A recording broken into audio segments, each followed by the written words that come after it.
It's finally finished. How does it take 10 minutes for this thing to update? Because the power went off, and then it had to rebuild the database, and then it had to rebuild the goddamn database again when it updated. I Yeah, don't fucking know. well, currently I am grinding up my drive forms, seeing as I'll likely be, seeing as,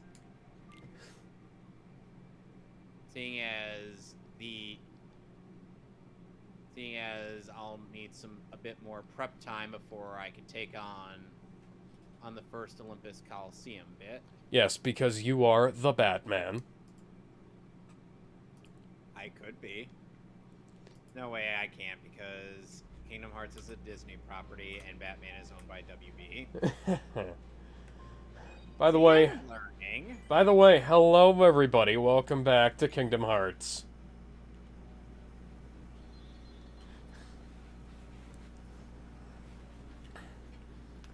Alright. Now to remember what the hell I was doing last time, because I've been playing... You were in Hollow Bastion. Oh, yay. Because Riku decided to be an edgy boy. Much like a certain member of a certain clan that the author of Naruto likes to shill to hell and back.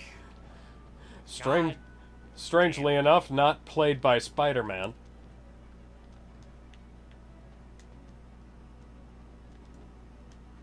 Okay, so interestingly enough... Okay, I got a Mega Elixir.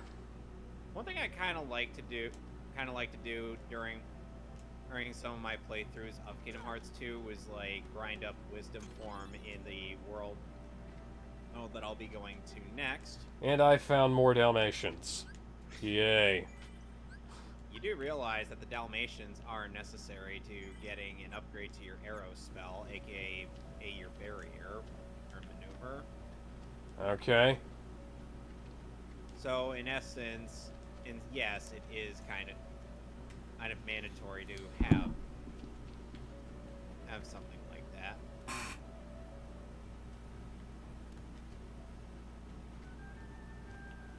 I love the music here. This is great. Well, just be careful when you get to Kingdom Hearts 2, Alex, because you'll be hit with copyright claims. Well, I have the volume turned down very, very low. If you have Hollow Bastion playing, of course.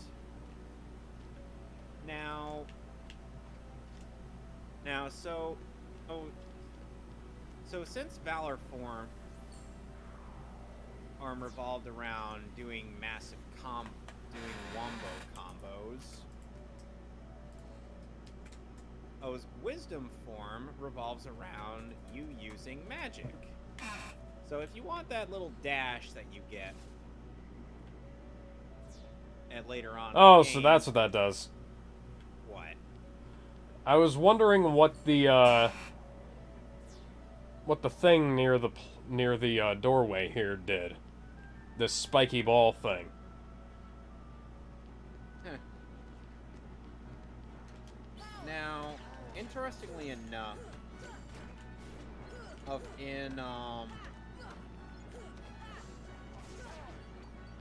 so you're gonna need to do some puzzles before you can get to fighting Riku, and getting my fucking Keyblade back. Yeah, and also here's a recommendation: use magic, because magic is your lifeline at this point in the game. And if you've been neglecting it, oh boy, you're gonna be kicking yourself in the teeth.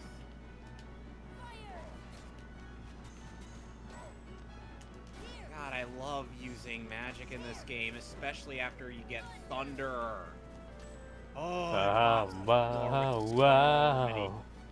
So many. Oh, wow, wow. I will never understand how.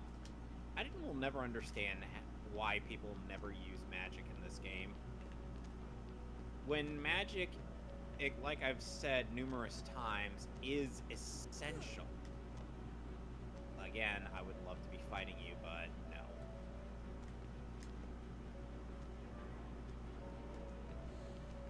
Now, much like how Valor form revolved around having Goofy in your party, Wisdom form revolves around you making sure Donald is in your party. So yes, I have to have my magic bitch present.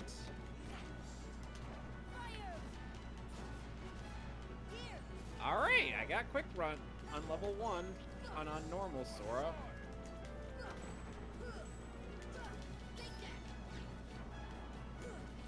Oh, you motherfucker. What now? I used my Sonic attack and it moved out of the way. Almost as if it knew that the attack was entirely linear. Indeed. Luckily, Wisdom form doesn't require much magic to be used. For this.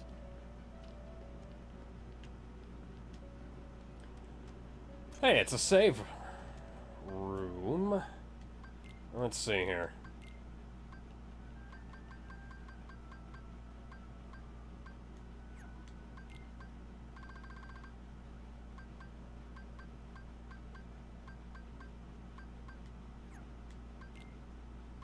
So Sora gets a little slide maneuver. Slide. Slide to the left. Slide to the right.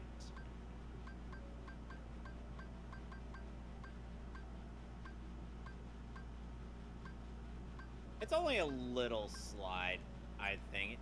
It's not really a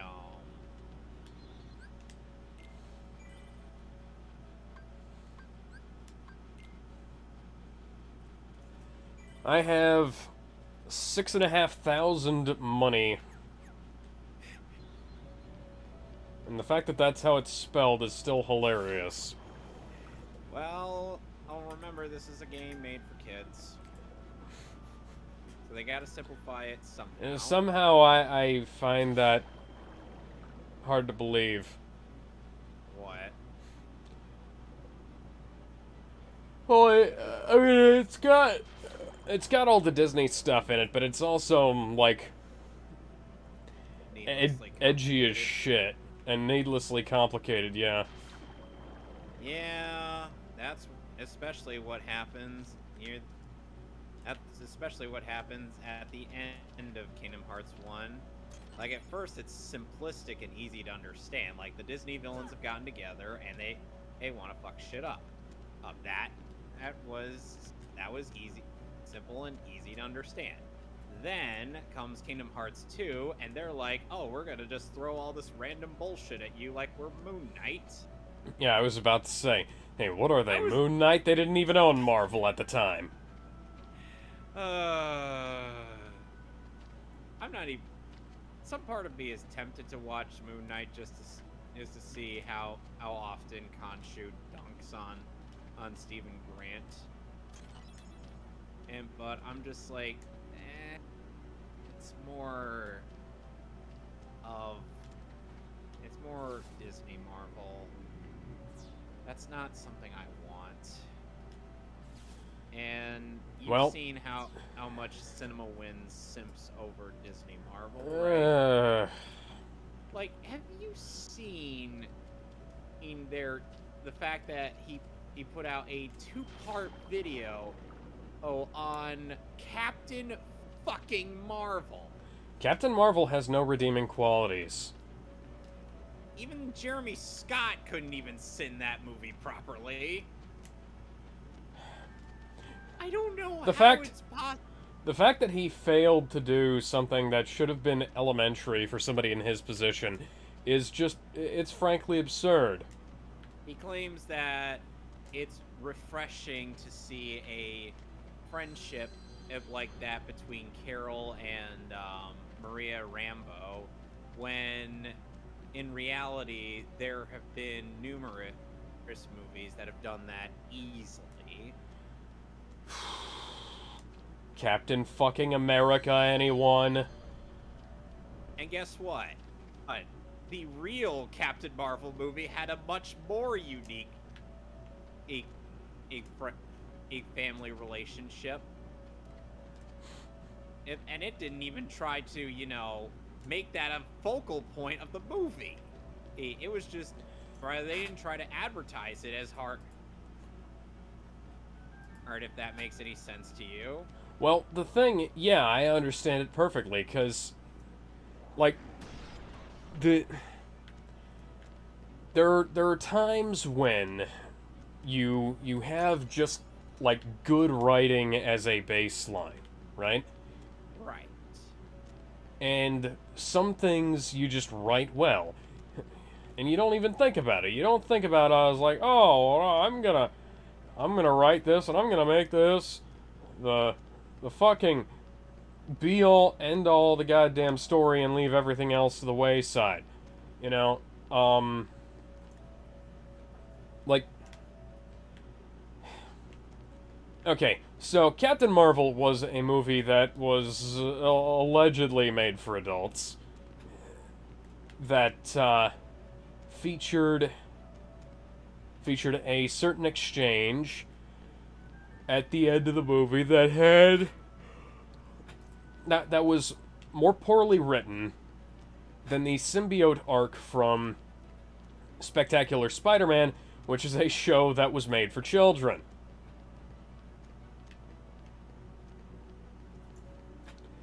Like, come the fuck on, guys. You have the internal struggle, and then you have the physical manifestation of the internal struggle, and you don't fuck it up by, like, you right there, Beast? Do you need help, buddy?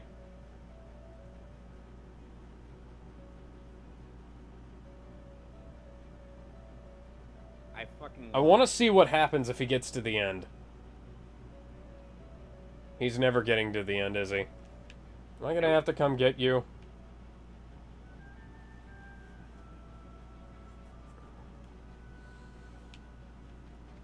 This is why I don't usually prefer. Bum ba da da da da da. This is why I usually prefer not to use the guest party members in any Kingdom Hearts game. Da da da da da da da. Even if in Kingdom Hearts 2 you do get the break with them.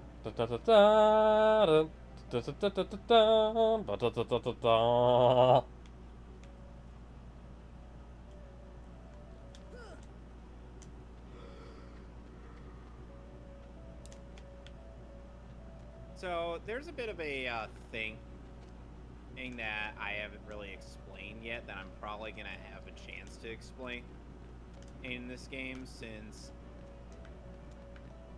it's likely to come up soon. There's a certain form in this game that everybody and their mothers hates. What is it? It is called revenge. It is called anti-form. Okay. And it sucks the fun out of everything. Come on, Sora! Yes! Anyway. So, essentially, what it is that at anti-form is something that you get at around this point in the game. And it is frustrating to deal with. At first it seems like it's a random mechanic, but in reality it's actually got a bit more going for it. Alright, because the more you use your drive forms, the more likely you are to have anti-forms show up. It's a form that basically you're not really going to be able to do much in, and you don't have either of your party members on you, and you gotta wait till the drive gauge drops to 0. It's, like I said, a goddamn chore, but there is a counter for it, but it doesn't show up until the last world of the game, oddly enough, and that's Final Form.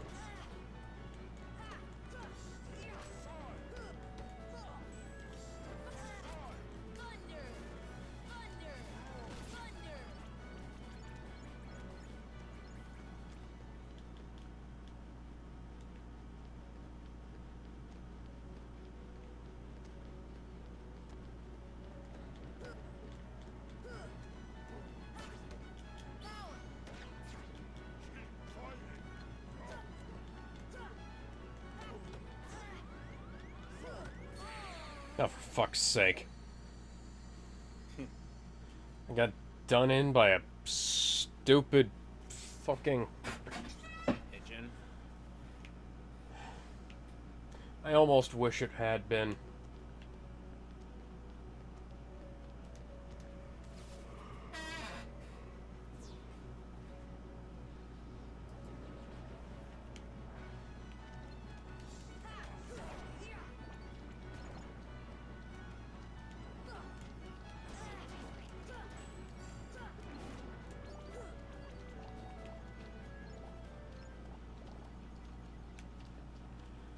And so yeah, I'm surprised it hasn't come up yet, but knowing my luck, it's likely gonna come up at some point. Because let's be real, it's me we're talking about, Alex. Okay. I mean, come on. That's the thing that Fran says every time.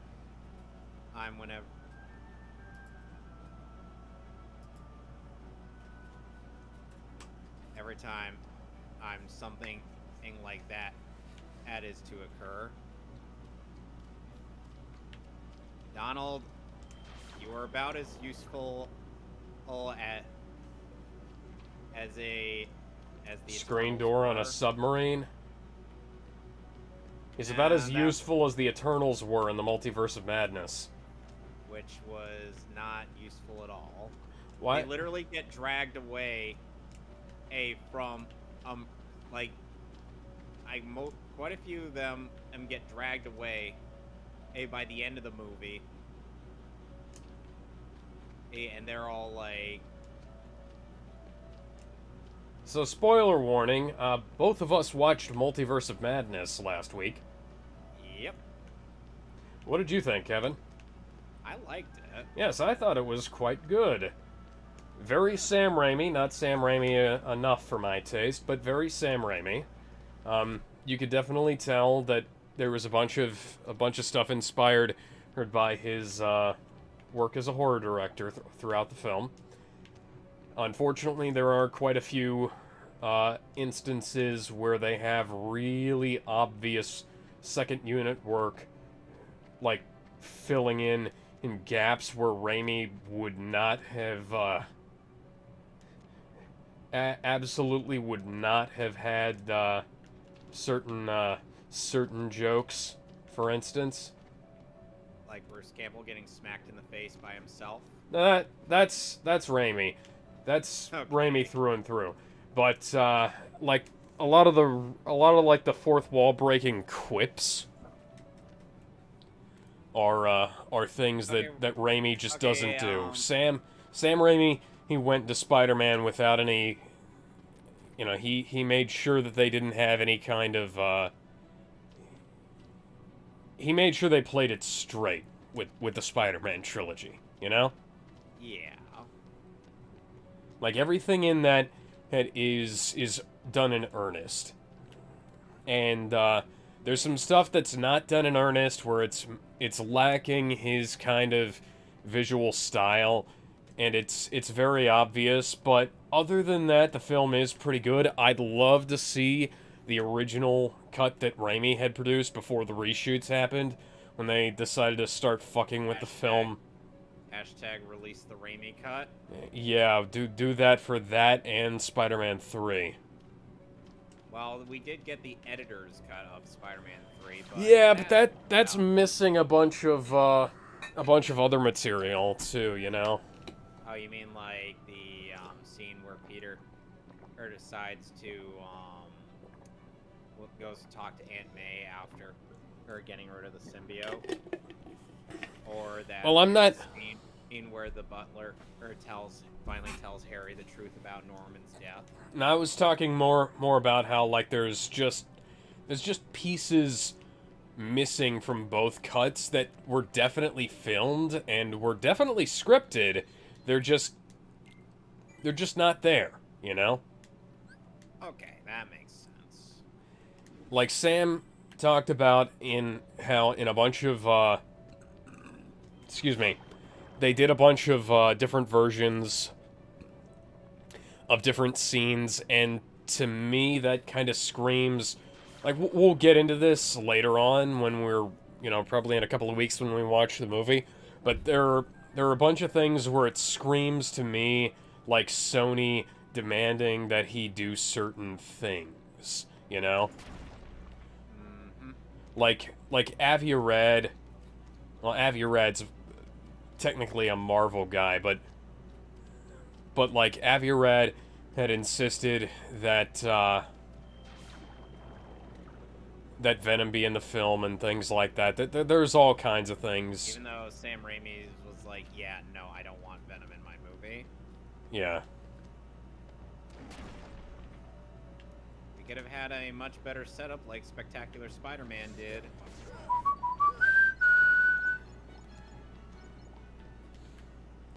But yeah, also, speaking of Raimi and all that jazz, Danny Elfman's back, and he's fucking amazing. Like, he reprised Giacchino's Doctor Strange theme song, and he put in a bunch of his own work, and it's fantastic. Not parodying off of other people's work. Yeah, like he's not just stealing from himself and other people, Yeah. like he did on Justice League, where it's like super fucking obvious what he lifted from Spider-Man, what he lifted from Justice League. Yeah, it's super fucking obvious what he lifted from Spider-Man and Blake Neely's Flash and all. Like, I guess it's kind of unfair because he did specifically. He was specifically asked by Warner Brothers to reprise the Williams and his Batman themes, his and Williams' Batman and Superman themes, respectively. But, like, it was still really weak. Like, John Williams's Superman theme, for whatever you want to say about it, it's strong. It's there. It's prominent. Elfman's score for Justice League was it was two fucking notes. It was more like, okay, it was it was like 5, we'll say, and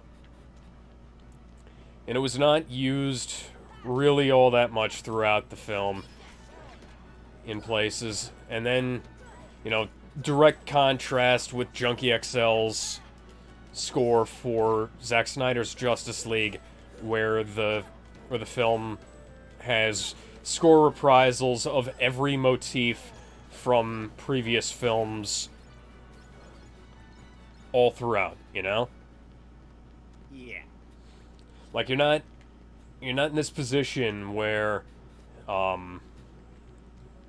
you're wondering, like, what motif represents who. Junkie XL went back to his and Hans Zimmer's original notes for BVS and Man of Steel, and he reprised every single leitmotif, up to and including the red capes are coming, which, he could have. He didn't even have to do that, but he did, and like, that little detail was fucking great. And you know what? It's just attention to detail like that makes everything great. Speaking of great, they actually made America Chavez a likable character. Like, I was dreading watching this fucking movie because of her presence in the film. And like, she's actually like a human being and not a walking, talking stereotype, Oh, you mean like the other, or quote-unquote strong, independent woman in the MCU as of late? Like Captain Karen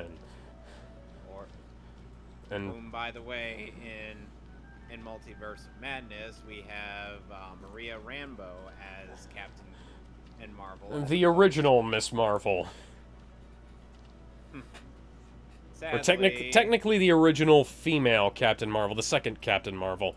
Well, but so when do you think that certain scene in Multiverse of Madness, this is gonna end up being a meme? You know the one I'm A very the I have no mouth and I must scream scene. Yes, infamous uh, the infamous scene where Reed Richards is about as true to the comics as possible.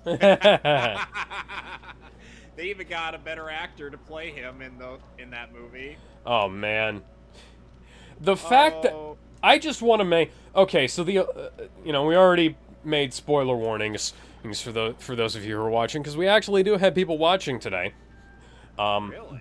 Yeah, but like the Illuminati, or the Marvel version of the Illuminati, well, a version of the Marvel version of the Illuminati are in this film, and featured are Professor Xavier, played by Patrick Stewart, which is fucking great. Yes. Not just that, with the 90s with the 90s hover chair and Ron Wasserman's X-Men theme. I was like, oh, that's the 90s X-Men movie theme. Like Danny Elfman and Michael Giacchino fucking killed it with theme reprisals from like technically unrelated things, you know? And it's interesting how the Spider-Man composer you like the least ends up producing quite a good score. I mean, I don't dislike Danny Elfman. It's just that Danny Elfman. I'm talking about Michael Giacchino. Oh, Giacchino, yeah. Yeah, so yeah, that's the thing. And like I love Giacchino for the most part. It was just that his Spider-Man score, or for like the first two films, was kind of lacking. Yeah, it was I felt that it was a little lacking too, since we had powerful themes from Danny Elfman and James Horner, Hans Zimmer, and the Magnificent Six. Yeah. Who may or may not secretly be the Sinister Six. But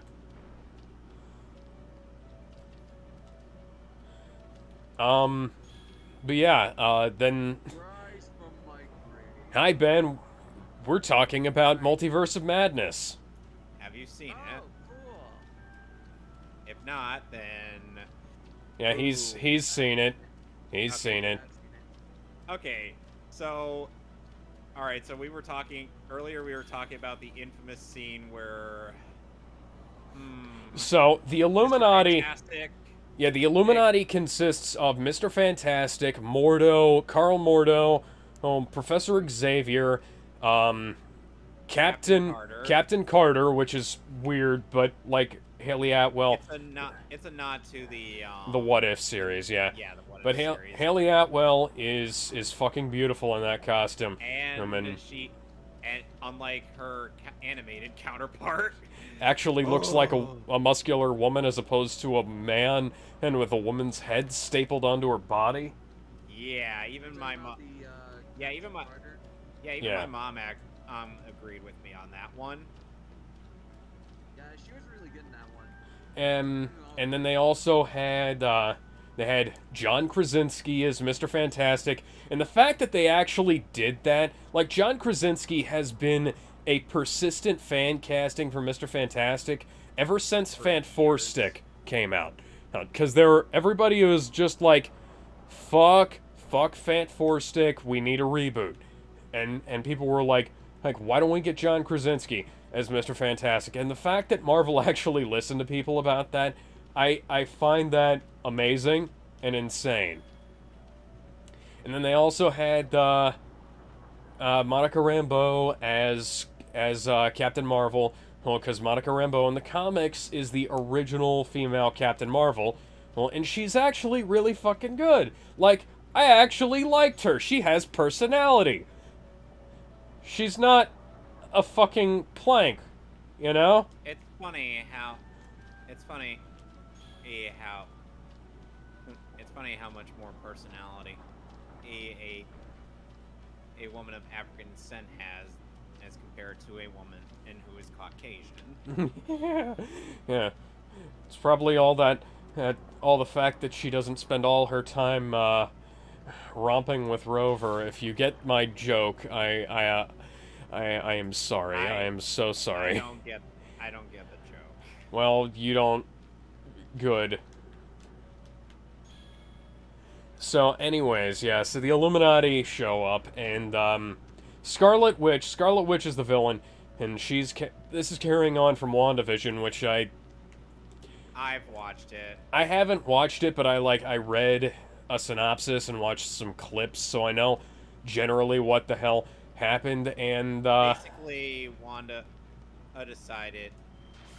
Basically, Wanda was corrupted by the Darkhold after taking it from Agatha Harkness, who was.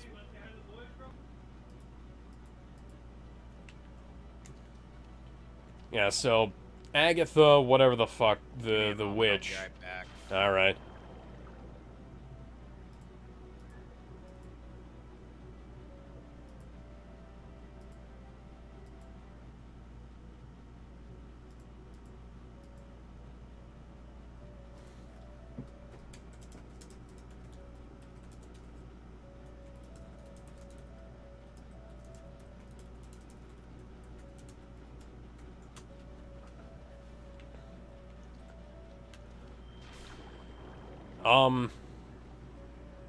But yeah, the Illuminati show up when Doctor Strange and America Chavez go to a different universe where, like, Doctor Strange is this like big fallen hero, and come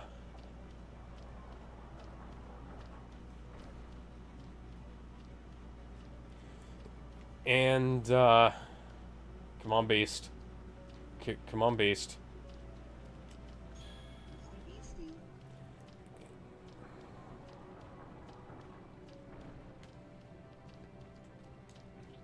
When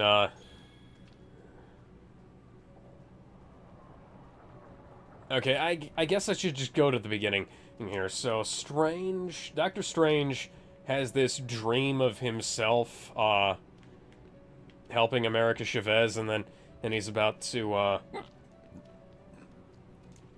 as somebody is pursuing her, and he, you know, he gets killed in the dream and then wakes up, and then she shows up along with a banished version of Starro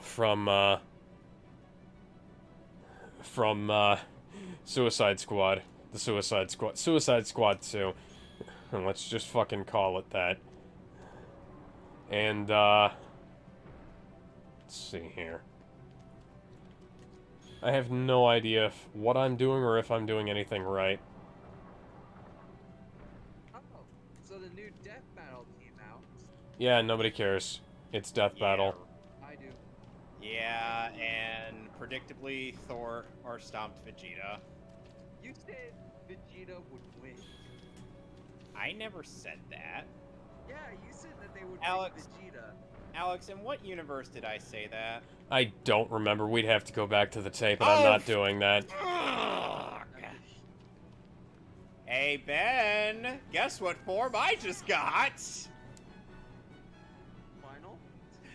Nope! Anti-form! Form. I have no idea what that is. Basically, it's a form that goes apeshit, but unfortunately, I can't do anything. Unfortunately, I wasn't able to do anything.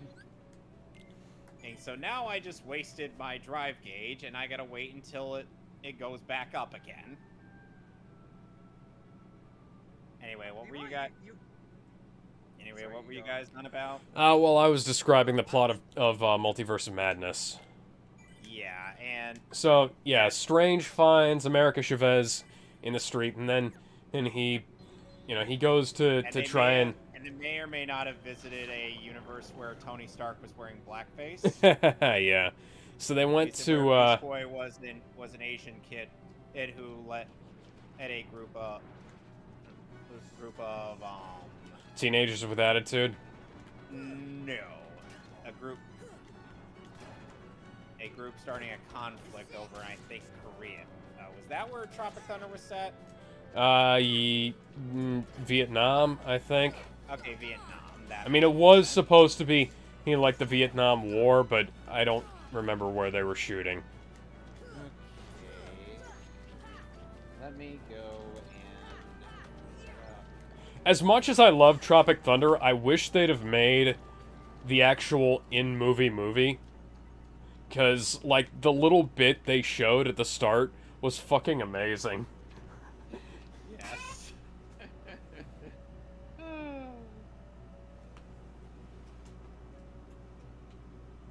People are probably not gonna get why I reference Beast Boy of all characters in that. Brendan Suhu was in that film. Yep.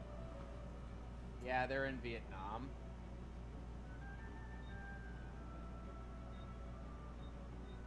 I just looked at the plot of the movie on Wikipedia. It says it's Vietnam. Okay. So, yeah. And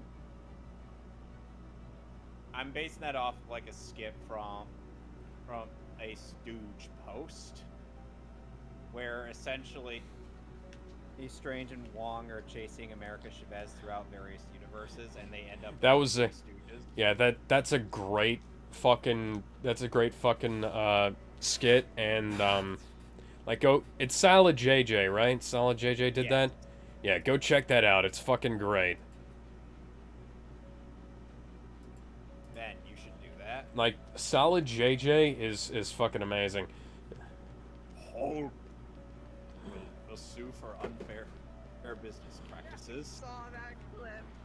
Oh, Sue. That YouTuber is so fucking funny. And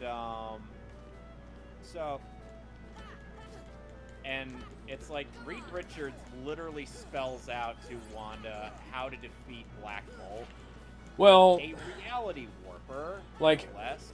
I kind of get what he's doing. Like Reed understands that like she's taken control of this woman's body. He's because what he doesn't want to. Scarlet Witch uses the fucking Necronomicon or whatever the hell it is to yeah, the Darkhold to take control of her body in that universe. Hers because the universe hers that Strange and like Strange and Chavez go to a universe hers and where Doctor Strange was hailed as a hero. Oh, yeah. Defeated Thanos. For defeating Thanos, yeah. That was when in reality it was a universe where he ended up using the Darkhold to do so, and he was corrupted as a result. Yeah. So Black Bolt had to. Yeah. So the rest of the Avengers had to take him out. And the fact that Black Bolt is in this fucking show in this fucking movie, he reprised no less by his actor from the Inhumans TV show. Oh, that's kind of funny. Like. Yeah, that's Anson Mount. Yeah, I fucking love Anson Mount. That guy puts his all into the shittiest roles imaginable, and he is too fucking good for the Inhumans and Star Trek Discovery and just about almost everything he gets involved in, you know? And it's like he says one line, but that one line is more compelling than his role in the Inhumans. I mean, the fact that they kept his name as Blackagar Boltigan is still kind of ridiculous, but meh. I mean, that's his name from the comics, but again, It's ridiculous. That's super cool though. Like the fact that they brought back Black Bolt from this awful TV show. That's cool. And then, but so And then Wanda like just basically erases his mouth. and then he screams, and the shockwave goes inside his head and detonates his brain, and then like Captain Carter, the fact that Fantastic tries to throw hands with her, but then she shreds him to bits. Turns him into basically string cheese. I wonder what that tasted like. And then Captain Carter and Maria Rambeau were left to deal with her, and Captain and Carter. And predictably, Rambo is the only one who actually lasts long enough to do any lasting damage to her. Yeah. Captain Carter could do this all day, but And she dies. she got Darth She Mauled. got bisected. And by her Which own is- skill. Well, you know that's a shame because that means they're gonna have to build her a robot lower body, so that she can have a robot. They're gonna have to build her a robot vagina, and I don't know if I'd trust that. You know. Yeah, especially if it has, especially if it has teeth. Like, do not. And Baraka would probably be into that. I mean that I know that that's not gonna stop anybody from wanting to give it to 2B from from Nier. So Autonoma. Automata, yeah. Oh boy. One of these days I'm gonna have to get to playing that. I have it, I have it as But I- well. but I need the context of the first Nier game to really get into it, which includes all of Laura Bailey's swearing. Okay, so the Keyblade disappeared and reappeared between shots. Also, Riku, what the fuck is up with the Metal Gear villain cosplay? You look Try- like trying Psycho his hardest. Mantis made babies Yeah. with oh, I got the Keyblade back. Yep. And you, Donald and Goofy are gonna fight him together because power of friendship. Blah blah blah. And that's the power of love. Ba-da-ba-da-da-da. Okay.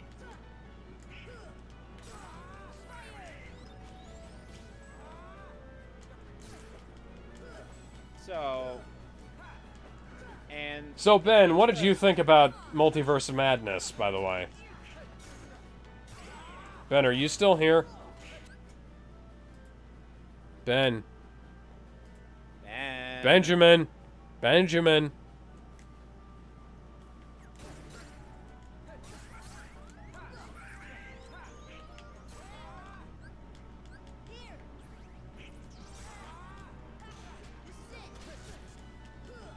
oh, Ben's dead.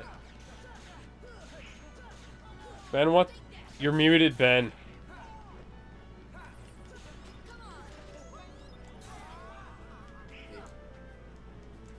He muted himself. Yeah. How on earth?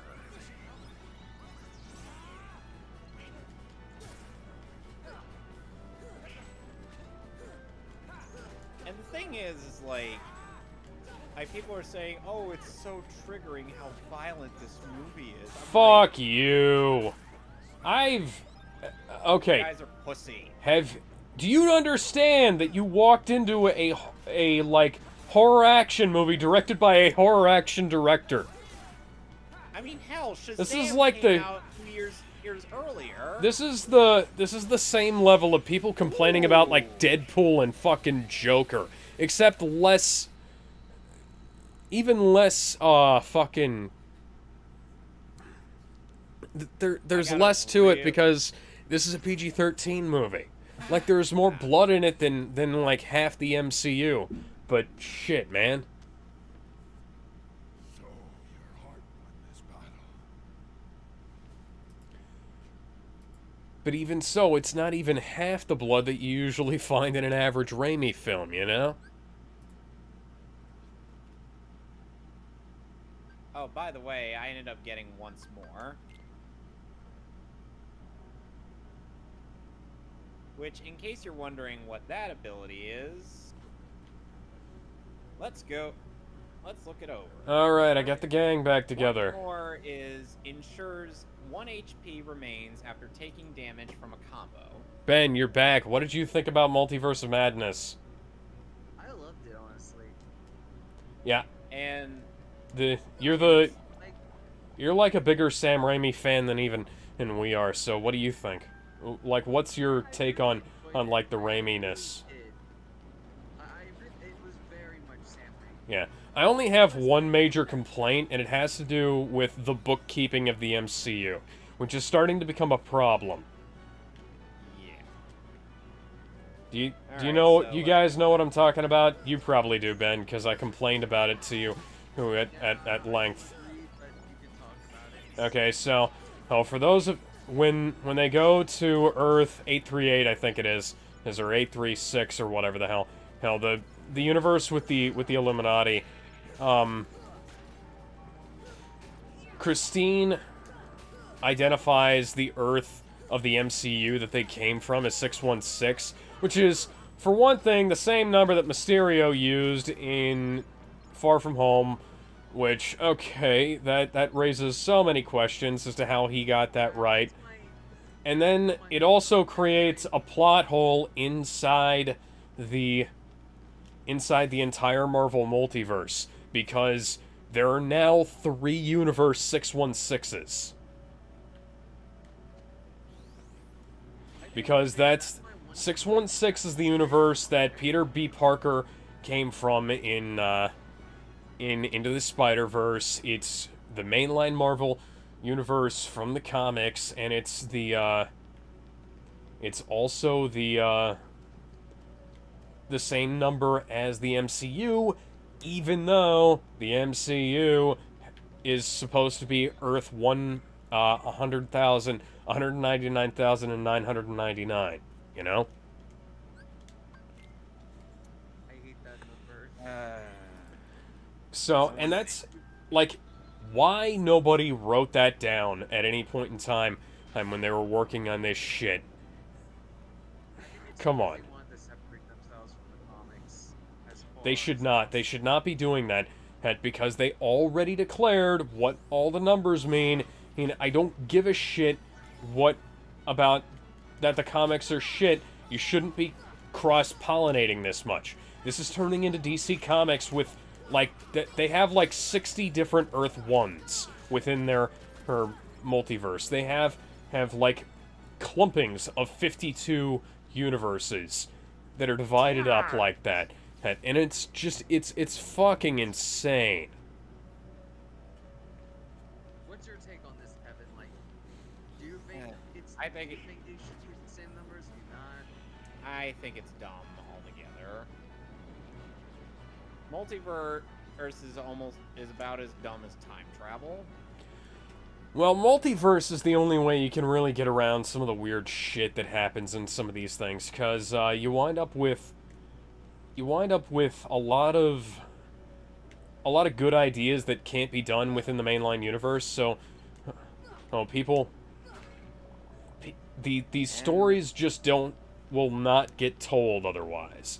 So if you don't have your Joker. like Joker. Joker is a story that can't be told outside of a standalone. Outside of an Elseworld story. Yeah, outside of an Elseworld story, there's no way you can tell that. You can't tell like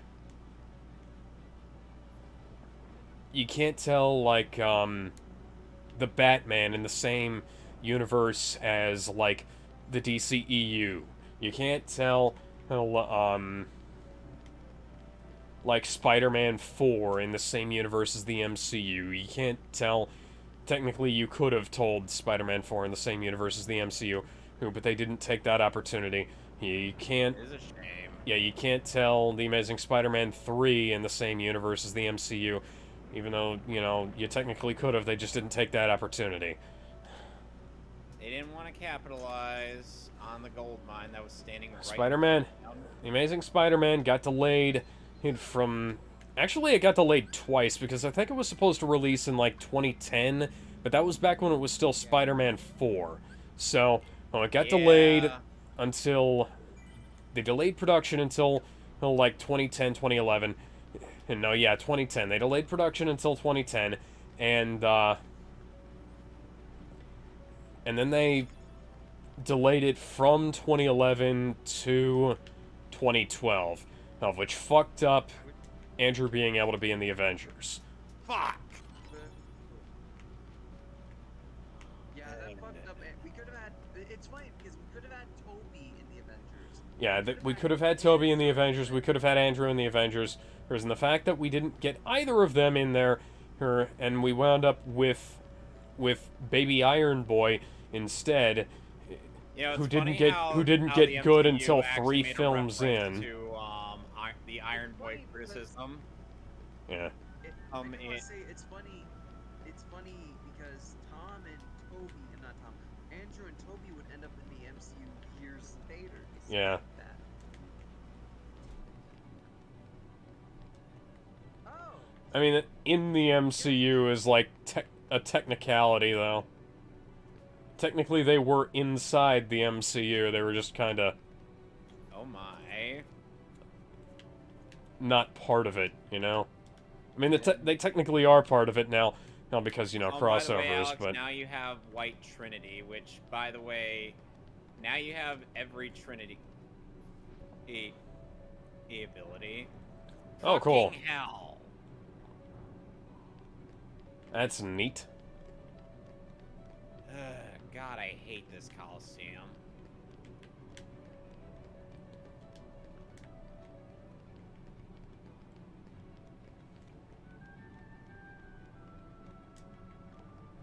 I think I gotta do this to get. I gotta do these Coliseum. And, you know, unfortunately, nothing... You know, they didn't have... For all the cameos they did have, they didn't have, like... They didn't wind up having, They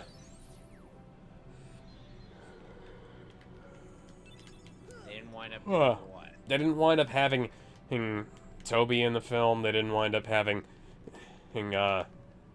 Ash in the film, which would have been neat. But the fact that Bruce Campbell was in the film at all was cool.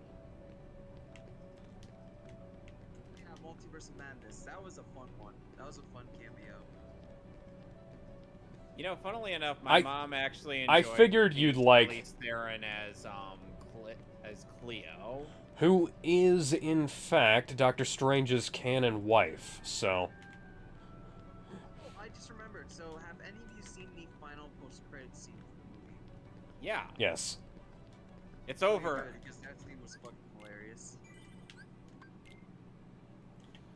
It's over. And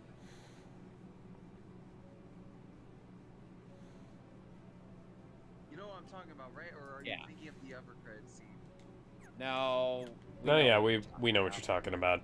Yeah, that was great. Everyone in my theater started laughing. There are two... We waited so long, and it was just that. It was underwhelmingly hilarious. There are two kinds of people. The people who thought that scene was great, and the people who are wrong. Exactly. Yep. Alright, off topic, Kevin. Do you remember Ben Singer saying he hated the Omni-Man versus Homelander matchup? I think, but I do not pay attention to that tool's opinions. Yeah, he hates that matchup. But guess what he's being forced to do now for the next episode? Yep. That? Yeah. Omni-Man versus is Homelander, and in what universe is Homelander winning this fight? None.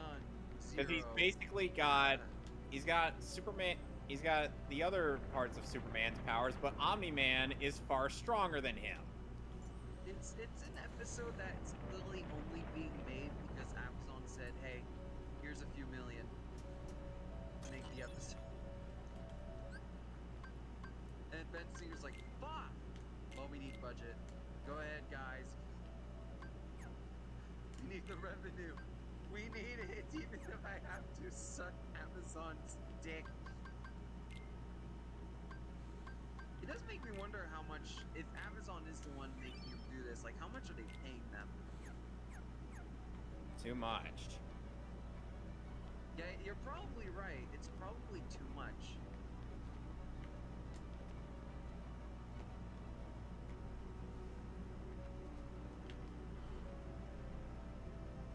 I see a lot of books that could be the books that we're talking about, but are definitely not.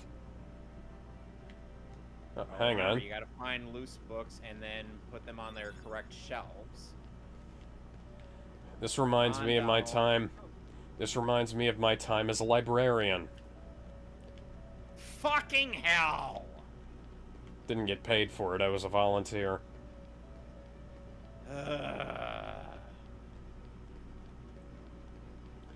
What happened? Take a wild guess. I'm Something, doing- something bad?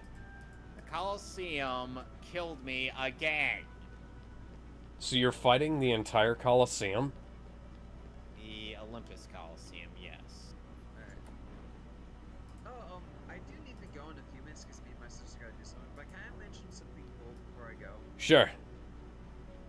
So remember how me and a few group of friends were doing like the map for Goku and how fast and strong he was? Yes. Which I'm So, sure is more I was effort than looking Ben at, Singer ever Death cared. Bow's numbers, and it was really interesting. So the way They got made an their error speed- in that map by saying that Super Saiyan 2 Goku was somehow somehow the didn't talk same about level Super as Saiyan 2 base Goku. level. No. They didn't- literally What are you talking about? What episode are you talking about? Goku versus Superman 1. Oh yeah, that was. They literally- That was we're not talking. Where did this come from? That was a typo. Yeah. Yeah, they fucked up on that, but they didn't catch it during the edit when they were uploading. You would think that their season 1 finale would be a Yeah. little carefully edited. But no. It went through the cracks. I mean, I'll forgive it. It's a small. I mistake, won't. Okay, I back won't. to the topic. We aren't talking about Goku versus Superman. I don't know where this came from. So, okay, where was I? Oh yeah, so the way they figured out the speed for Vegeta was interesting. A bit iffy, but interesting. So they used so you remember the waves Goku and Beerus created? In Super Saiyan 3? Super Saiyan God versus Beerus. You know, Okay. Creating those waves, I was destroying the entire universe. They used the waves to figure out, or at least what they figured to be Vegeta's potential speed. And the maximum of that speed was 300 quintillion times the speed of light. Do you know what me and my friends got? More than that?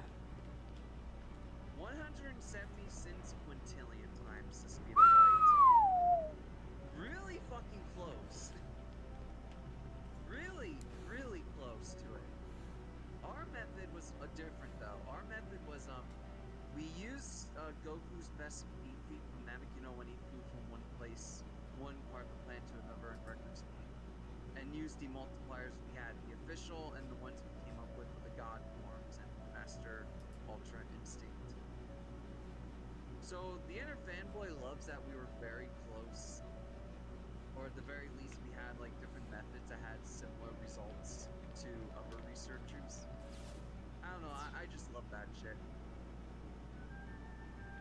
At least you actually bothered to do research. So the trailer for Avatar: The Way of Water released. Did anybody watch it? Oh yeah, No. I saw it in theaters. I saw it in theaters. It looks Oh wait, yeah, I interesting. did. No wait, yeah, I did. Did It, you know, hang on, can I I'm tell- like- I know an interesting fact about this movie.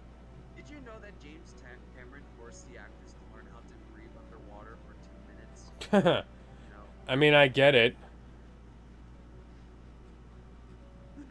I don't know why the actors would agree to learning that, but hey, they can hold their breath underwater for 2 minutes now, which is horrifying. But I mean, he kind of did amazing. more for... People almost died on the set of fucking, The Abyss. James Cameron almost died on the set of The Abyss. Wait, I heard he almost died. God damn. Well, he, kinda almost drowned. God, fuck. How dedicated is this man?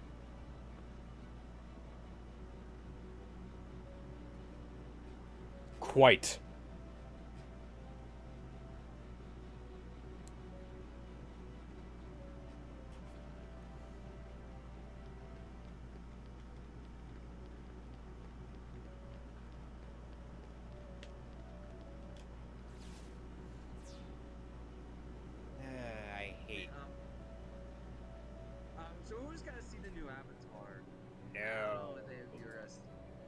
I mean, I would have probably given a shit if they released it, oh, 10 years ago.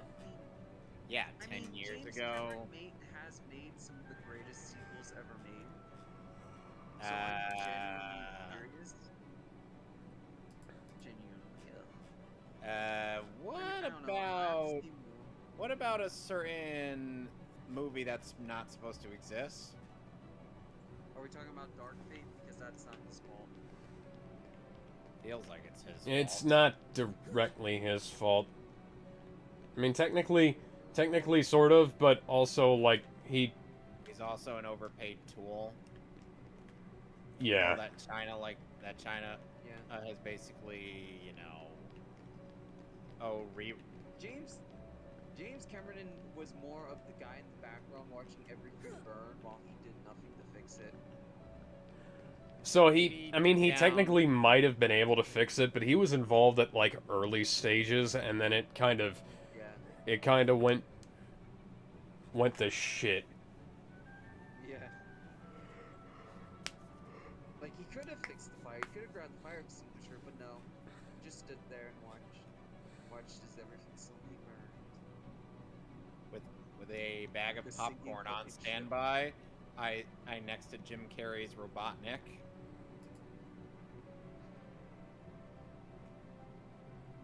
I was gonna say something I don't remember. Oh, so who's ready to see Homelander get fucked in emotional death battle episode? I think to be honest, it should have been Bardock versus Omni-Man. I don't know if I he like would. that. I like that matchup. I don't think. He's more evenly matched than others. I don't even I know think if even Bardock Vince would Lee stand a like to do chance. that more, but you know that clearly they're not being allowed to. Honestly, the real talk, who's a good matchup for the Homelander? Fucking hell! Who? Not what I meant. Fucking, I'm not doing that. I thought you said a name that you cut off, so I wasn't sure. I was saying My bad. fucking hell because I died again. Okay. I don't know why, but your mic cut off in the middle of fuck. So I thought you were saying name.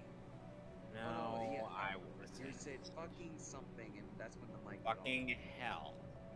Yeah. Unfortunately, due to Where? Unfortunately, because the plot dictates that I have to go to Atlantica at some point. Oh god. You know, I unironically enjoyed it as a kid. Now I just kind of cringe at it.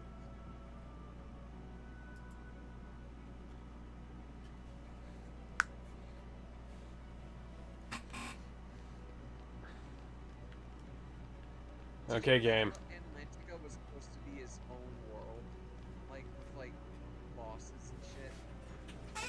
You mean like in the first game, back when it was good? Yeah. The data miners found a combat thing. You know, like when your man thing will change to a combat. But thing. They found no, one for they had- Atlantica. But no, tell Alex what they had to do for this game. Oh, does Alex not know? Okay. Hey, I have I no don't think idea. he knows. I don't. Oh my god. Oh, dude. So, they turned it into a fucking musical. Where They turned it into where Guitar Hero. Dora, Donald, and Goofy sing some of the My Little Yes, stuff. even Haley Joel Osment with his tone deaf singing actually sings in this. Yes. How much auto-tune did they need? All of it. They even made a new fucking villain song for Ursula. Yes, because heaven forbid we have Poor Unfortunate Souls, which is one of the best fucking Disney villain songs, and they don't even have it in the fucking game. God damn it! Right. For more data mining, they discovered an unused battle map of Atlantica, like the destroyed ship and such. So it got cut pretty early on. They got a few things done, but but got fed pretty early. By the way, thankfully, Atlantica will not be featured in Kingdom Hearts 3. Or 4. We don't know that yet. No, God because damn we're in it. a completely different. Oh wait, is that spoilers? Can I spoil this? We already They're- know. I've seen the trailer. Here's what We they're already gonna do. discussed this. Here's what I'm figuring they've got to do. They're not gonna stay in the other world for very long. Because that would actually because staying in that world would actually make sense. No, I think they're gonna stay in that reality for the whole game and then go back at the end. No. Yeah, that's my bet. No. Because they're gonna introduce new worlds, not upper reality. You're out of your like mind, Star Bruce Wars Wayne. Endor world. I don't You know guys what. Endor's in the trailer, right? I Sadly, yes. We're gonna see fucking Sora versus Darth Vader. The stuff fan fictions are made of. I'm so excited. I fucking love it. I do not want any part of this. I'm like, Yes. no, I Let's do see not Darth want. Vader fight Sora. I've been wanting this for decades. Decades. Since Excuse me, Ben. And It has I'm been- older than- I'm it older has than been both 20 of you years. schmucks. It has been 20 years, though. It's almost like it's about 17 years. Ladies and gentlemen, it is time for Finny Fun. Yay. I'm also going to make a prediction on Kingdom Hearts 4. They're gonna do Yeah, Avengers. I gotta mute. I'm calling God, it. I hope so. I'm calling it. They're Look at doing this like a stuff. Marvel world. I can totally see it. Wouldn't you think my Like if they're doing like, I say Oh, and that they- because they're doing Endor. Like they're bringing other properties outside of just the Disney stuff. They're gonna do more of it. Oh, hi, Jill. Yes, the new. Thank you for telling us that the new Doctor Strange movie was good in your opinion.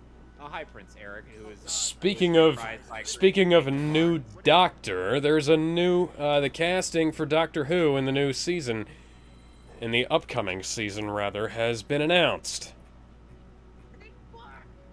Nkuta Gatwa has been cast as the next Doctor. I have no idea if they're actually planning on continuing to pretend that Jodie Whittaker's run Someone made I have a- to was- practically someone made a mute. very good point I have that to he practically should, mute the get audio fucking- on this because I don't know how badly Disney will end up nuking my account if I. Oh, they will definitely nuke it. Oh, they will nuke it. Mute it. What was I saying? Oh yeah, someone made the interesting point that every showrunner on the modern show has retconned each other each and every time. So it's more than likely that Russell T Davis will just retcon the shit out of shit. I mean, I hope so. But yeah, from what I've heard from the interviews, Russell T Davis brought the guy in for an audition, and he blew it out of the park. You know, So I'm he half got imagining. You know, Alex, I'm half imagining Prince Eric getting angry at a guy named Shocker for some reason. I just can't imagine why. You know, I would like to Oh hey, emblem piece, emblem piece. Oh, It'd be Wait a second, No, we should not be cheering for this. so apparently the rumor that David Tennant was going to reprise as the Doctor for this regeneration Drink. was untrue. So I'm kind of happy about that, because as much as I love David Tennant, that was a stupid idea. my opinion is this: I think it was true. I think BBC was genuinely trying to get him back, is to show us been in the dumps. And David Tennant's like, fuck no, I don't want to be a part of this. mess. Hi, I'm outta here." Flounder. Because here's the thing: David Tennant would totally do that. He would totally just walk out and like, no, you gotta fix that yourself. I'm out of here. So yeah, this is all we can do in Atlantica. Yeah, it's like, yeah, the fucking world is just fucking tiny. Yeah. Because it's all But fucking yeah, like, so I don't know if this new Doctor will be good, but he's not the first Black Doctor. He's not. Yeah, you linked me that BBC comedy skit. But yeah, Yep. at the end of the day, you know, all I can say is Russell T Davies, you pulled off some amazing shit back in the day. I I hope you live up to your own legacy here, man. And by the I'm way, skeptical because I don't know if you heard some of the stuff that Christopher, the guy, no, what's his name? The guy who played the Ninth Doctor has said. Eccleston. Christopher Eccleston, yeah. and by the way, I hope Oh, you're it was ready. Henry. Henry was the first black. I hope you're ready for some Guitar Hero action, and ladies and gentlemen. Oh yeah, the I'm Ninth muting this Atlantica because world this- is Ribbon Gate. Yep. I'm muting this because we do not need this shit. What was I saying? Oh yeah, so Eccleston has said some pretty nasty shit about both the BBC and RT Davis. So it makes Yeah. me wonder if the RT Davis's ego will shine through again now that he's got full creative control over the show. It can't possibly be worse than Chris Chibnall's run. Granted, I've said stuff like that before, and I've been wrong. I mean, I do want to say he has the ego enough just to wreck on Chibnall out of spite. So it has to be better at least. At least I hope. If he does things like he did in Doctor Who before, I can imagine that it'll be alright. If... Yeah, great. Now I gotta dance with Ariel. They just need to wreck on shit because people aren't gonna come back and listen. People be like, oh, why am I muting this? Because I fucking hate this world. For some reason, the guys behind the Stanley Parable made the back rooms and SCP canon to its universe. Hmm. And the SCP Foundation retweeted and then... Okay, we cleared the tutorial. So far, the hardest thing we've had to do. Also, rest in peace, George Perez. Yep. Alright. I would save. I'm gonna do something with my sister soon, so... Alright. I'm gonna head off in an hour and stuff. See you later, man. Good one. I might come back. Hitters. I might come back, but we'll see. If I don't, you guys have a wonderful night. Yep. It's time for Swim This Way. Have a lovely, lovely night. See you guys. Here goes nothing. Yes, I know. Like I said, there will be no... Like...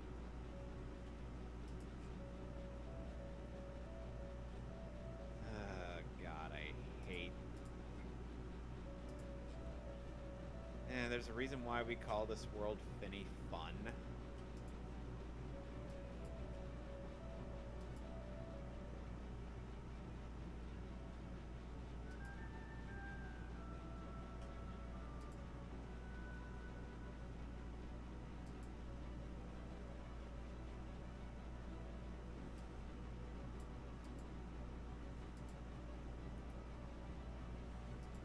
You know, guys, it would be a lot easier to do this if you weren't so visually distracting.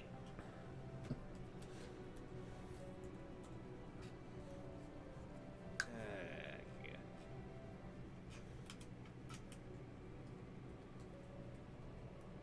Alex, I fail to understand how this is engaging in any way. What? Pushing up the rhythm gain that I'm doing. Oh yeah, that. I'm pushing a goddamn button. Light the I'm candles. Red Trinity. Oh, red.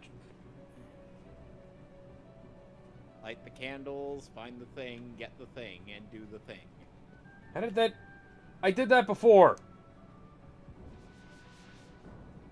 I tried that earlier. What the fuck?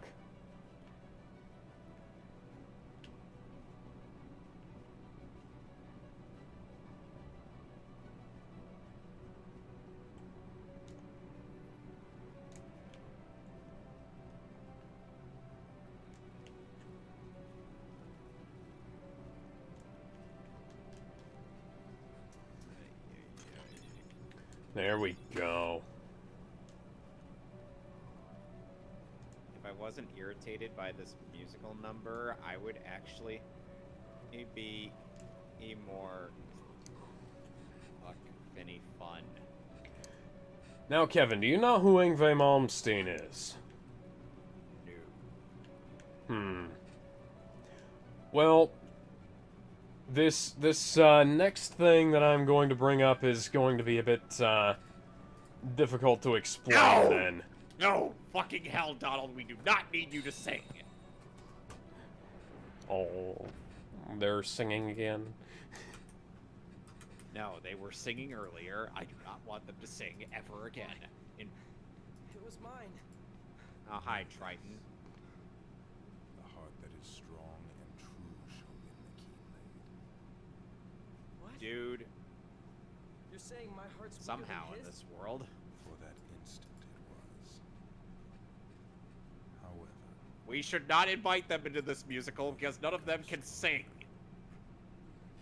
you showed no fear in stepping through the door to darkness. So, Blabbermouth.net just released a Deeper into the darkness. transcription of an interview that Yngwie Malmsteen gave to WPDH Radio 101.5 in Poughkeepsie, New York, Self to the darkness. That is it. where he talked about why he doesn't hire singers anymore. Become darkness. And, so, the quote that stood out to me was, for some strange reason, somebody seemed to think that A, it was a band, and B, the guy that was supposed to be the singer at the time was Elvis Presley or something. And he continued, no, so I therefore in 2012 decided I'm not going to hire singers anymore and sing myself. I said, good luck to you guys, see you, bye.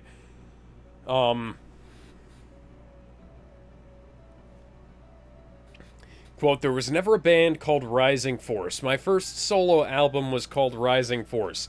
I had a band called Rising Force in Sweden in 79, and then when I hired people for my solo stuff, I would write the bass parts, the drum parts, the guitar parts, obviously, the keyboard parts, the vocal parts, and the lyrics. So like an ensemble, like an orchestra or whatever, or even for a performance on Broadway, there's a written piece and the performer is just hired to perform the piece. If for some reason they don't work out, you put someone else in there. Okay, Yngwie. Bull fucking shit. I own your first two records. They're credited not to Yngwie Malmsteen, the solo artist, they're credited to Yngwie J. Malmsteen's Rising Force, which, kind of like Richie Blackmore's Rainbow, implies that it's a band. Like, Kevin, and if I had a band called, like Alex Shannon's Thundershock or whatever the hell, that would imply that it's a band, not like just me being a solo act, you know? Well, I gotta get mad Right. so I can move the statue, so... Oh well, I guess we won't need to come back here anytime. Let's go to Pirates! Yar har fiddly.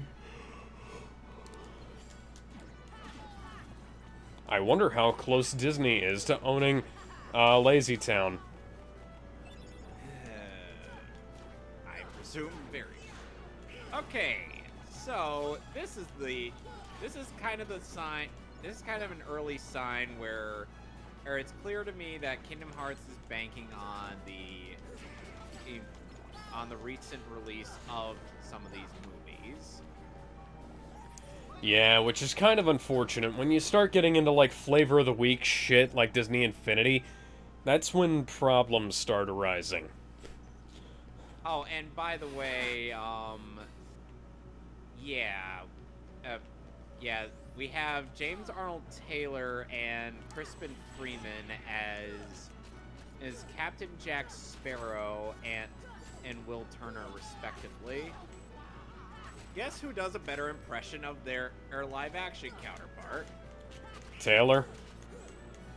No. Really, because I've heard some stuff from his tone of voice does not match Johnny Depp's at all. Is he not the guy who did it in Disney Infinity? I don't know. I think they 'Cause got somebody. I think it's the guy that voiced Jack Sparrow in Kingdom Hearts 3. Oh, okay. Who I know did a much better job. at voicing Jack Sparrow. Okay.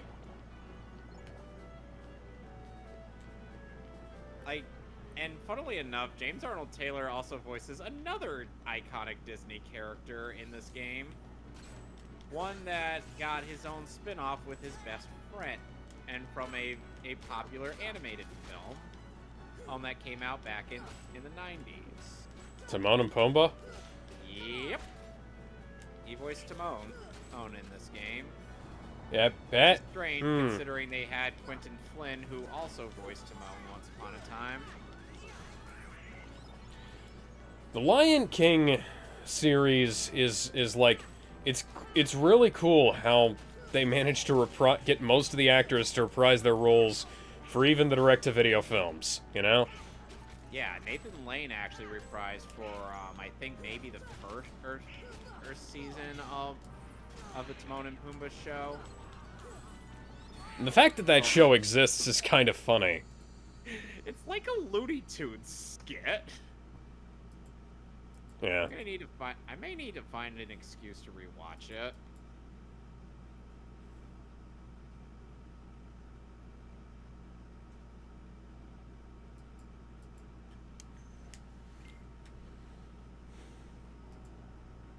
And it's like they had, like, for a couple bits in the upcoming Lion King world we'll be going to, for whatever reason, we've got role reprisals from some characters, but the others will have recycled voice clips, like Rafiki's voice, for example. James Earl Jones's voice clips were recycled. Half of them were recycled for, and so were Jonathan Taylor Thomas's voice. Well, I was more speaking of in the Lion King live-action remake. I mean, they were half recycled and half... Yeah. Which is weird. Yes, it was weird. Oh, so now that we're in the Pirates of the Caribbean world. Which, by the way, hey, there's an image on DeviantArt that showcases the jarring difference of art styles between the realistic human Captain Jack Sparrow and Donald Duck. Because they're just like standing right next to each other. Town's getting terrorized, and the invisible people are victims of this act of terrorism. I'd like to see that scene from Curse of the Black Pearl, where like Donald says today, you'll remember today is the day you almost caught Donald Duck, you know? Yeah, by the way, yes, Curse of the Black Pearl is the plot that's being recreated in this world. Oh man, the Pirates movies are so fucking good. Even the bad ones were good. Oh, and I don't know who they got for Hector Barbosa, but he does do a good impression of Jeffrey Rush. Yeah, even the bad Pirates movies were good. They should have made an animated series Hector out of like Barbosa interacting with is fucking Pete. Yeah. They should have made an animated series out of Jack's early life. Like they wrote a whole series of novels about Jack's early life, and by the way, speaking of novels, there's a prequel comic for Sonic 2. Oh, cool. But they wrote a whole series of. Oh, and it actually explains how. Excuse me. What's his face? He's Agent Stone was able to take over that coffee shop and make it the Mean Bean Machine. that was a great reference too. Like he thoroughly took over that Ed style by by removing all the employees and getting the manager arrested. I wonder I wonder if that was the place where And by the somebody from way, Luis's family worked. Oh, and by the way, hey, we can't hurt these guys until the moonlight spot shines upon them.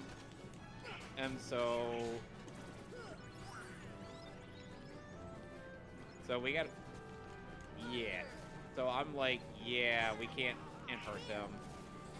The only reason I'm muting this is because I don't feel confident about my chances of avoiding copyright claims from the actual Pirates of the Caribbean theme, which they recreated very accurately in this version of the game as opposed to the vanilla version. Like, this actually sounds like Hans Zimmer's score.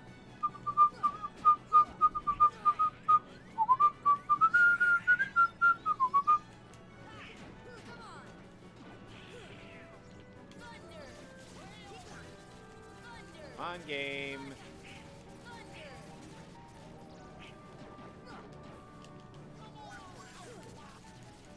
Give me the prompt. Die. Thank you. Die. Die. No, you- Die, you guys. Yeah, what do you expect? So, funnily enough, it's funny how in the actual movie,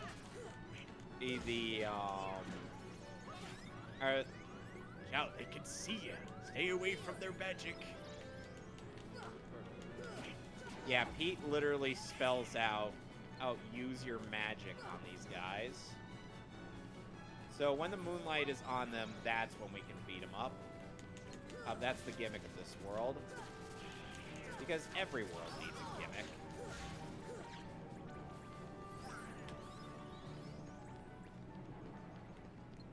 However, sometimes there will only be like small patches of moonlight shining down. And so it's going to be somewhat difficult.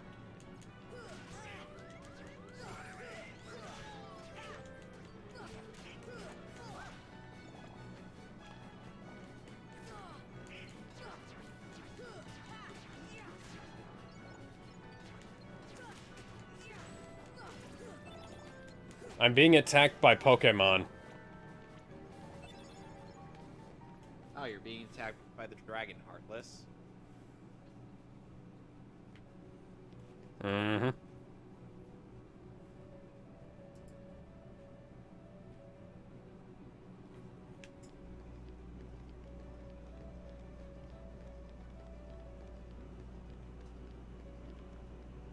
Oh, hi, Elizabeth Swan. Let's see here. Dungeon, lift stop. And this also goes to the lift And stop. Roadrunner. Oh, hi, Heartless.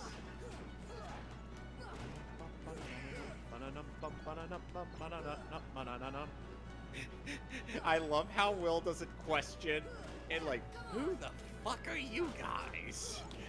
He's seen enough weird shit today. He's not gonna... No. He's seen enough weird shit in Middle Earth.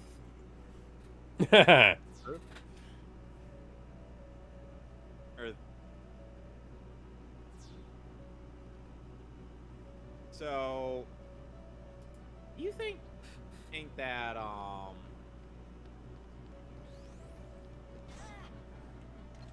to wonder what made...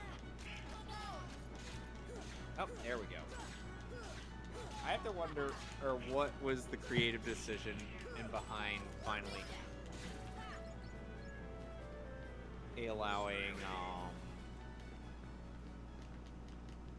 allowing Star Wars into this.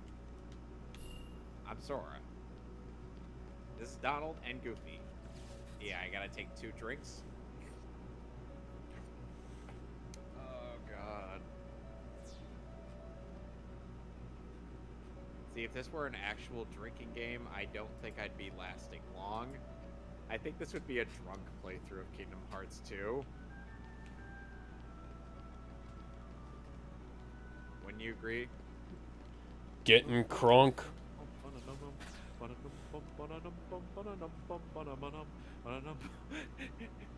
You mean like Goku's like, it's too early to get crunk?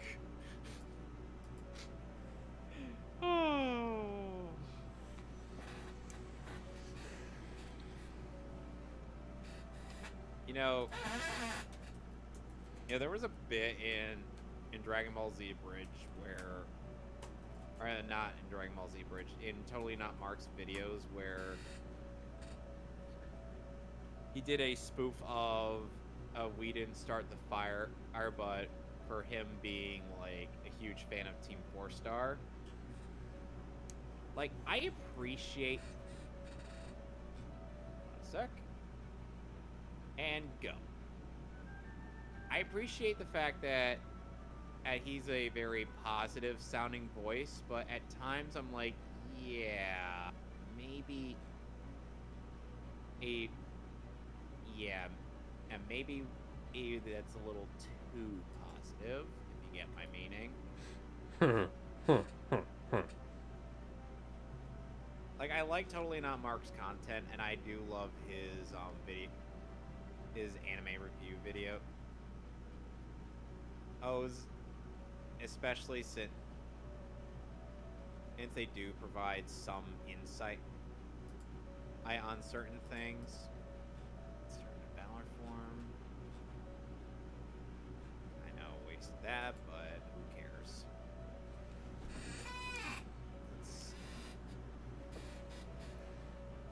Like I said, I wish I could turn up the audio, but I don't want to risk dealing with Hans Zimmer. Because remember, Hans Zimmer did the Yes. did the soundtrack for the Pirates movies. You always remember this day you almost caught Donald. What? Who the hell are you?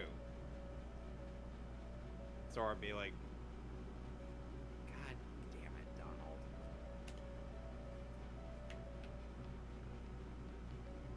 Alright, let's go to the harbor.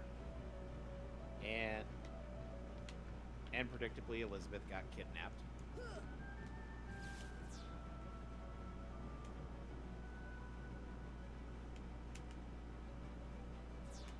It's weird that we're working with a vampire. And Obi-Wan Kenobi. Hey, Will, weren't you supposed to break this asshole out of prison? I'm trying to intercept. Duh.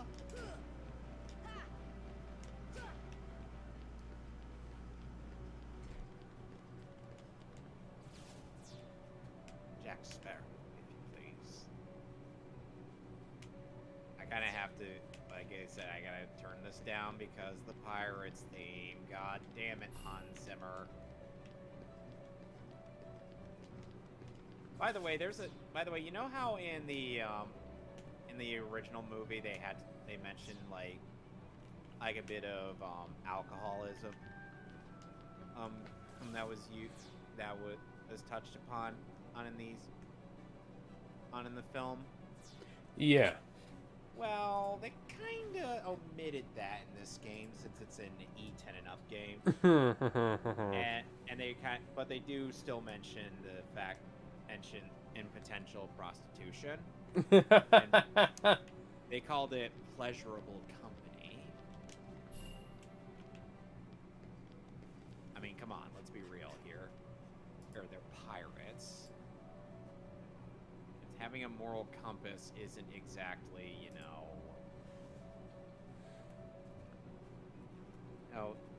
isn't exactly the biggest their highest priority. And up and entered Great Crest.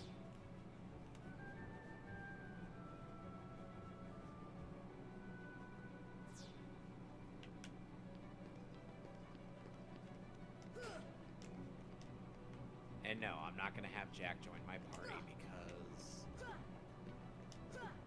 we have to hurry and rescue the Swan. Are you ready to leave the port? Well, there's nothing else to do here, but so sure. Meanwhile, thousands of miles away. Meanwhile, at the Hall of Justice. Oh, Black Pearl. It's the floating Hall of Justice.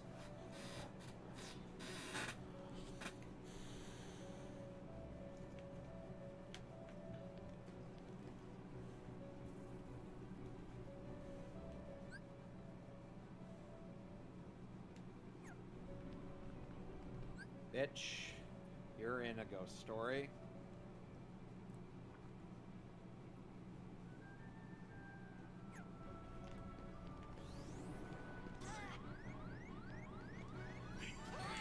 Oh, for fuck's sake. Oh, never mind. He does mention alcoholism, drinking food, and pleasurable company.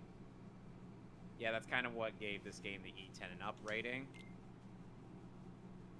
Oh, and later in this very world, you know how Will Turner threatens to shoot himself to completely impede Barbossa's goal? Oh, if they don't let Elizabeth and Jack go. Oh, yeah. Did they, erase that? They had him put the gun down, and while introducing himself to them. Which I'm like, did you guys completely forget? Video game ratings were a mistake. Blame Mortal Kombat. I won't blame Mortal Kombat. I'll blame the people who thought that the US government actually had any fucking teeth behind them. And when they were having those goddamn hearings.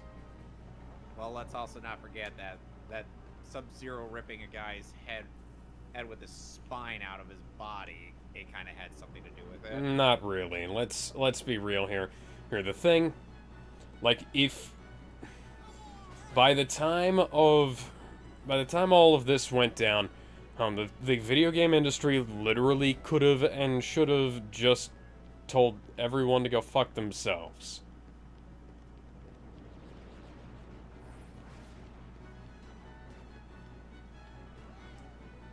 And by the time...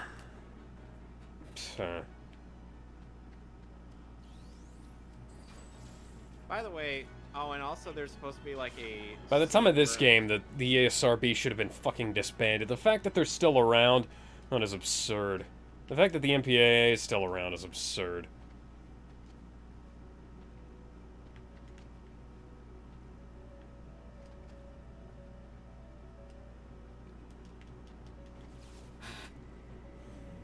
There's supposed to be like a trippy scene where Elizabeth's being like tossed around before Barbossa gives this line. But of course they had to shorten it down because we can't recreate everything from the movie. Don't you know? Mm-hmm.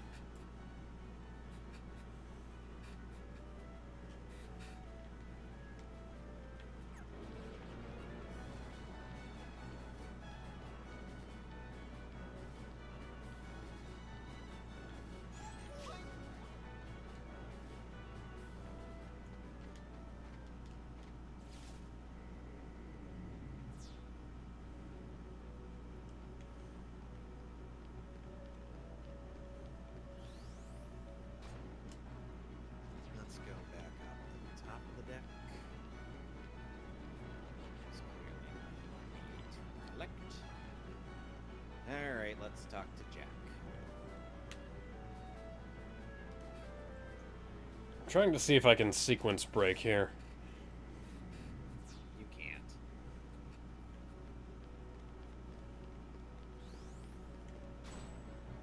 By the way, the Interceptor is one of the spots where you will have to worry about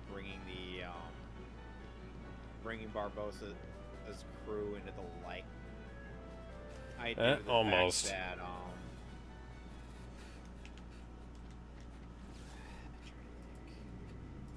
due to the fact that there's a patch of it that's covered in shade since, you know, the sails.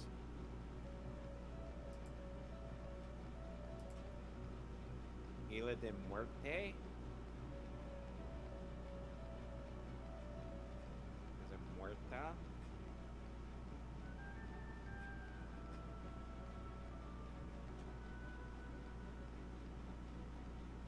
It wants the ship. Oh, by the way, Isla de Muerta is the site of yet another absent silhouette. I see a little silhouette of a man Scaramouche, will you do the fandango? Thunderbolt and lightning, very, very frightening me.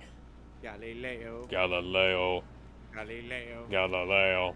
Galileo, Nero Magnifico. Oh, and I'm just a poor boy, nobody loves How many me. times have we How many times have we referenced that song? Too many. Of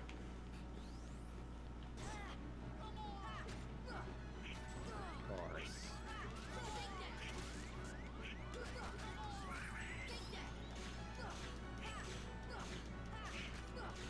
Alright, so we're gonna... Oh, of course Jack Sparrow's not in the party. Yep.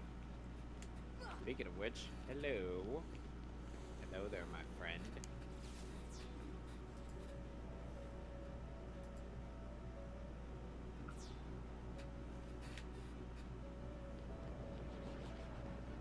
Yeah, when I say break...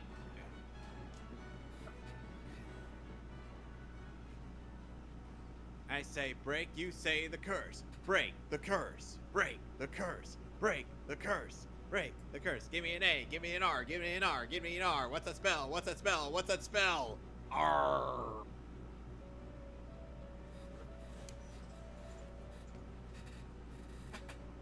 I was paraphrasing a bit from Riff Tracks.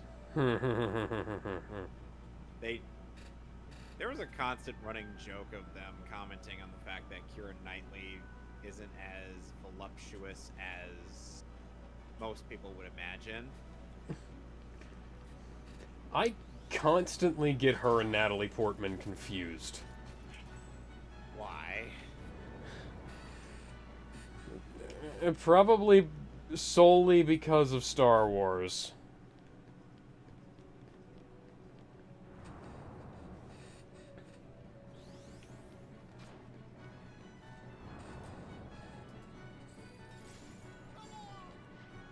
Yeah, I can understand that.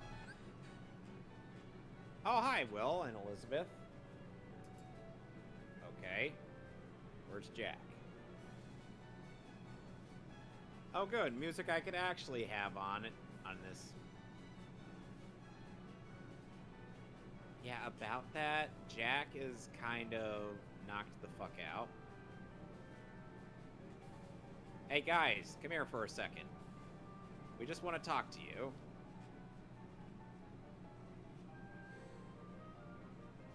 Ow.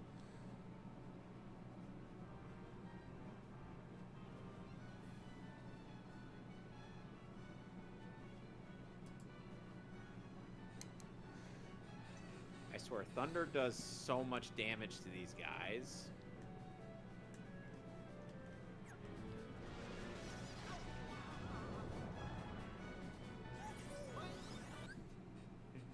Go to the Heartless door to continue. Alright, Trinity, push the statue off. Time off to the left. Cast Thunder on the stone tablets. Get all 4. Put them in the door. Continue onward to lift stop. Switch the orange lift and then call down the blue one and take up to the top level. Fucking hell. Oh, never mind. I was supposed to hold them off for a limited time. Yeah, thanks, guys. That's incredibly helpful. Not. Meanwhile... Hey, Will, so what happened to Jack? Oh, you know... We left him to die. Are you fucking kidding me right now?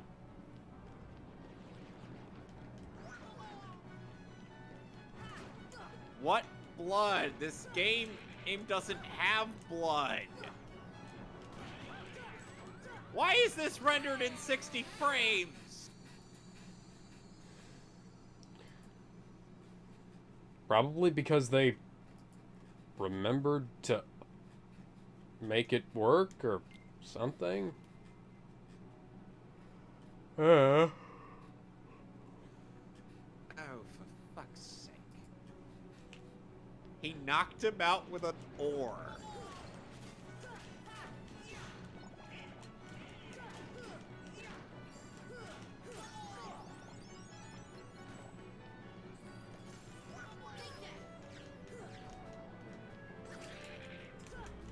Oh, so there is a blood smear on the coin, but it's just, you know, there's no actual blood. See, why are quite a few... Why are some of these cutscenes rendered in 60 frames, but the rest are in 30?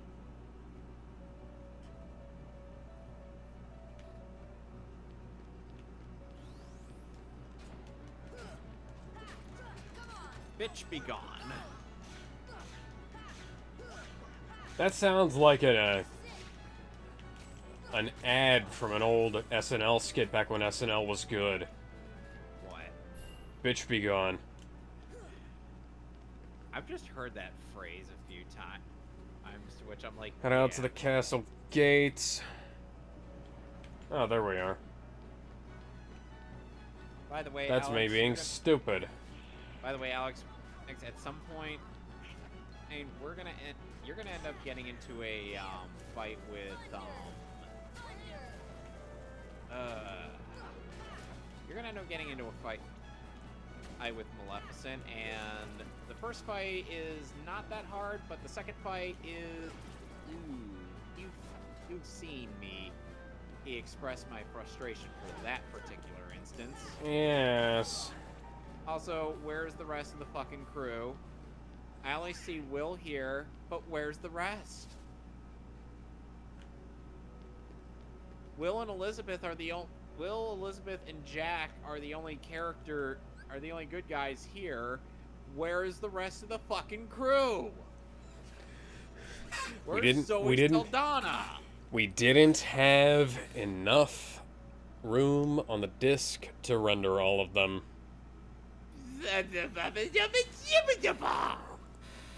Also, the game wouldn't sell in China if black people were in it.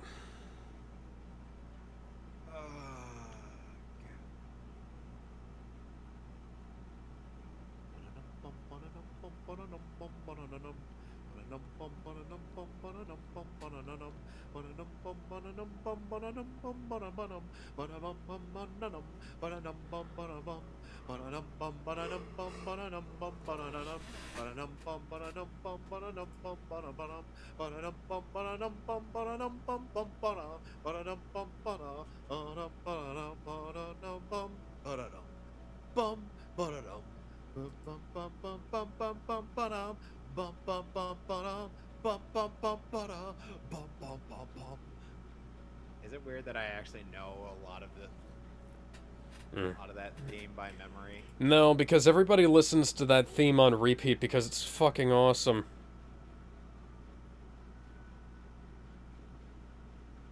It's because I want you to fuck me right in the pussy.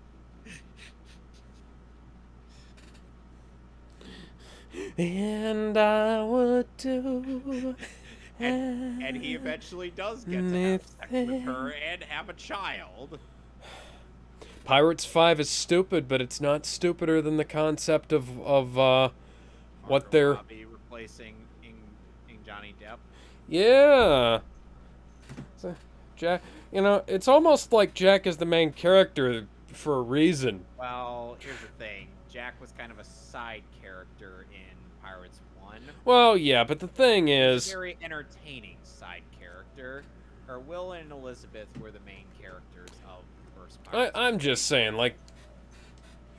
Jack is the guy who everybody comes to see, you know?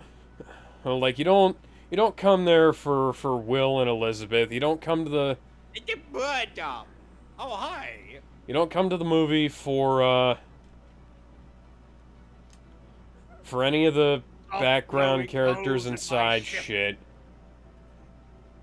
You want to see what Jack's up to, you know?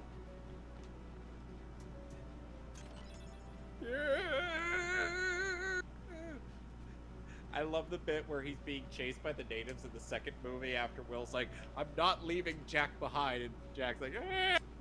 And then like, never mind, let's go. I think we're leaving Jack behind.